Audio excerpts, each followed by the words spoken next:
I was standing in my own kitchen when I realized the house no longer belonged to me. The lights were dimmed lower than usual.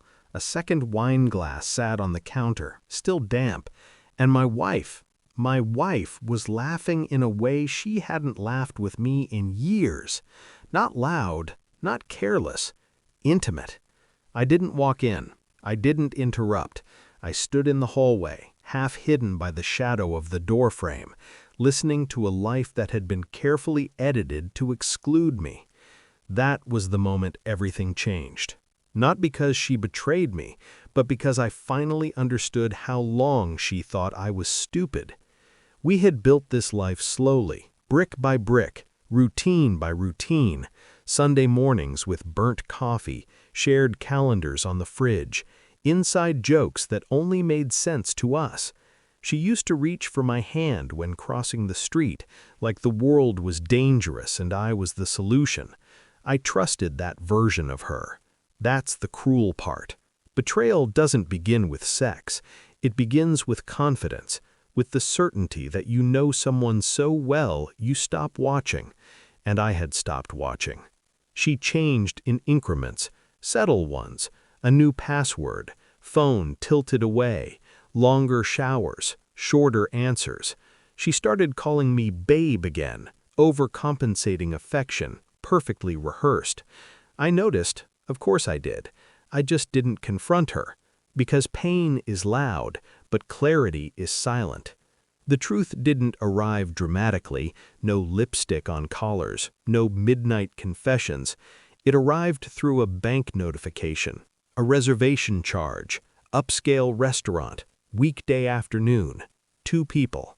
She told me she'd been at work. That night, I checked her location history, still logged in on the family tablet. Careless, comfortable, confident. That was my gift. Patterns emerged. Tuesdays, Thursdays, always when I worked late, always the same location, always followed by a stop I recognized too well, our home. She didn't just betray me, she invited him into my life, into my space, into my silence. Something inside me hardened then. Not rage, not heartbreak, precision. I didn't cry, I didn't drink, I didn't scream into pillows. I planned. I became a ghost in my own marriage, present, polite, observant. I installed cameras, small ones, legal ones, the kind insurance companies recommend, the kind that don't blink or forget. I backed up messages, screenshots, timestamps, audio, every laugh, every lie. I consulted a lawyer before I ever confronted my wife. Quiet lunch, neutral tone, clear options. I moved money without alarming her, small transfers, slow adjustments, enough to protect myself, not enough to trigger suspicion. I changed passwords, updated beneficiaries, froze credit. I wasn't preparing for revenge, I was preparing for control. The man she chose was ordinary. That hurt more than I expected. No charisma, no mystery, just convenience. A coworker, divorced, bitter, eager to be chosen. He sat at my dining table, drank my wine, complimented my furniture. I watched him through my phone while pretending to be stuck in traffic. He wore my slippers. That detail mattered. I chose the day carefully. A dinner party, small, controlled, just enough witnesses to ensure the truth couldn't be rewritten later. Her sister, 2 mutual friends, him. She thought it was her idea. That's the beauty of letting people believe they're in control. The house was perfect. Candles, music, the version of us she still tried to sell. I waited until dessert. Then I stood. "I want to show you something," I said, calm, steady, almost bored. I connected my phone to the TV. The room leaned forward. The first clip played, her laugh, his hand on her back, my kitchen. Her face drained of color. The second clip, the bedroom, my bed. Someone gasped. I didn't look at her, I looked at him.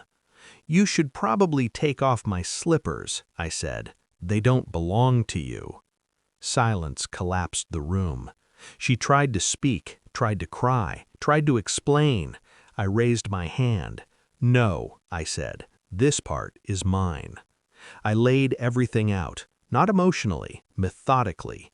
Dates, times, lies, the prenup she'd forgotten about, the clauses she'd violated, the accounts already secured, the lawyer CC'd on the email she was about to receive. I watched power leave her body. He stood up, tried to leave. "That's fine," I said. "Just know your HR department will be hearing from my attorney tomorrow." He froze. Fear is a language everyone understands. She begged later. Of course she did. Said it meant nothing. Said she was lonely. Said she never meant to hurt me. I believed her, and I still walked away. Because betrayal doesn't require hatred to end a marriage, just clarity. Divorce finalized fast, assets protected, reputation intact. He lost his job. She lost her version of the story. I kept the house, but more importantly, I kept myself. Now when I walk through my kitchen, it's quiet again, not lonely, honest.